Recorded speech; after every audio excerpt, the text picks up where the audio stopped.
नाम सुमित अंतिल है और मैं back to back second gold medal है सर मेरा।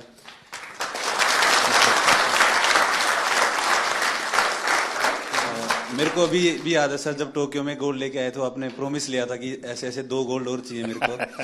तो ये दूसरा सर आपके लिए है, क्योंकि उसके बाद में जैसे जब पैरालंपिक से पहले हम काफी नर्वस थे, क्योंकि मैं आर्टिकल्स पढ़ रहा था कि हर तरफ मोस्ट फेवरेट एथलीट जो गोल्ड मेडल को डिफेंड करेगा, तो कुछ नाम आ रहे थे सर, उसमें मेरा भी नाम था।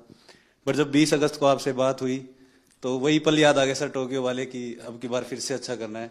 और हमारे साथ में मेरी पूरी टीम है सर, मेरे फिजियो, मेरे कोच, जो आप हम सभी की तरफ से सर आपका बहुत बहुत धन्यवाद। क्योंकि हमें ये लगता है सर कि मेडल लेके आएंगे तो आपसे मिलेंगे, आपसे पर्सनली बात करेंगे, तो बहुत बहुत धन्यवाद सर आपका।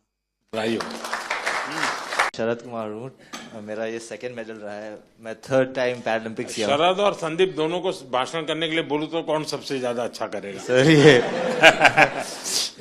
सर संदीप बहुत अच्छा बोलता है और शायद इसलिए थोड़ा सा पोत रह गया। सर बट मैं एज एन एथलीट ये कहना चाहता हूँ कि जब से पैरा मूवमेंट स्टार्ट हुआ है मैं तब से जुड़ा हुआ इससे, और आज जिस लेवल पे सारे एथलीट्स हैं मुझे खुद प्राउड फीलिंग होता है इन सबको, जिस तरह सब जाते हैं, कोचेस, फिजियोथेरेपिस्ट, सब एक टीम। जब अब हम लोग बाहर जाते हैं तो इंडिया को अब ऐसे लोग देख रहे हैं कि एक पहले सोचते थे ये आगे आ सकते हैं, लेकिन अब पैरा में इन्होंने कैटेगराइज कर दिया कि इंडिया एक स्पोर्टिंग नेशन ऑलरेडी है।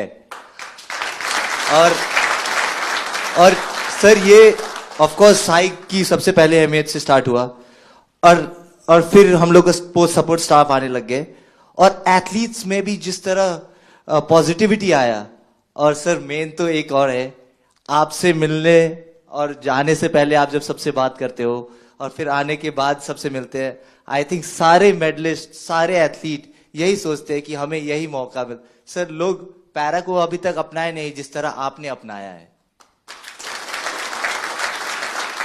देखिए साथियों, ये बात सही है कि हर खेल में जो सपोर्ट स्टाफ होता है या कोचिंग करने वाले लोग होते हैं, बहुत मेहनत करनी पड़े हर क्षेत्र में। लेकिन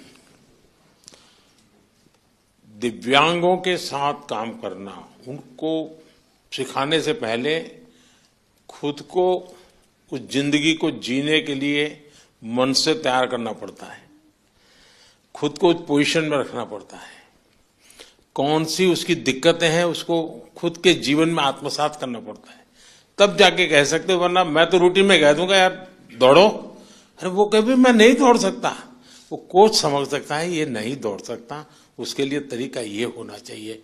और इसलिए मैं मानता हूं कि जो पैरा एथलीट्स को जो ट्रेन करते हैं वो कोचेज एक्स्ट्रा ऑर्डिनरी होते हैं, उनके अंदर एक्स्ट्रा ऑर्डिनरी ताकत होती है जी, और इसको बहुत कम लोग समझ पाएंगे।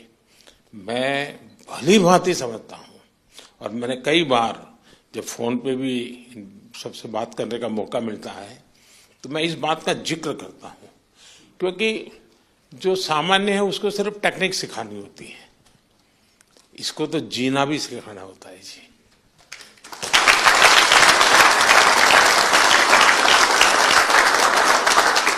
और इसलिए ये वाकई बहुत बड़ी साधना है जी, और इसलिए मैं तो मानता हूं कि आप जो साथी ये काम कर रहे हैं वो सबसे ज्यादा अभिनंदन के अधिकारी हैं।